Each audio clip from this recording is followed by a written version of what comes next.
Naawa nga ako doon mga kalingap eh. Naawa ko kay Biancy doon. Wala na nga angal si Biancy na para kay Edo.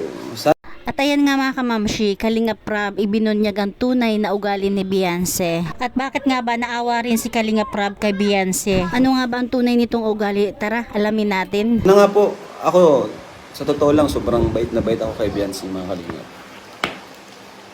Diba, sinabi ko na rin yan man sa inyo. Lahat naman po sila mababait. Lahat naman ng Kalingap Angels. Pero si Biancy talaga, iba yung bait niya talaga eh. Yung sobrang ano niya, yung mahihain niya. Ang pinaka na ano ko sa kanya, yung pinakuha ko sila nung nagpabagyo kami, di ba tanda yun? Nagpabagyo kami. Pinakuha ko sila ng, sige kuha lang kayo ng mga gusto nyong kunin, pasalubong. Pero di ko na-expect, hindi siya kumuha, ang kunuha lang niya, siguro kunti lang. At sabi niya, nakakaya po Kuya Rab. Parang gano'n yung sinabi niya sa akin. Naawa nga ako doon mga kalingap eh. Naawa ko kay Biancy doon.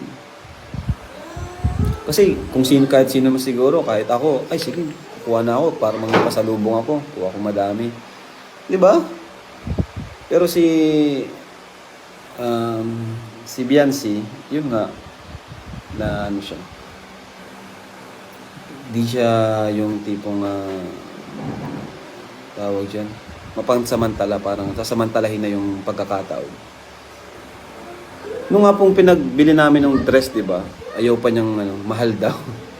At ayan nga mga kamamshi, yun pala talaga ang tunay na ugali ni Beyonce. Nakakabilib dahil sa murang edad niya, alam niya yung kung ano yung tama. Kakabait at hindi mapagsamantala. Lahat naman ng Kalingap Angels mababait. Ayan lang mga Kalingap, support natin si Kalingap Rab at ang buong team ng Kalingap, lalong-lalo na si Kuya Bal, ang ating ama ng Kalingap.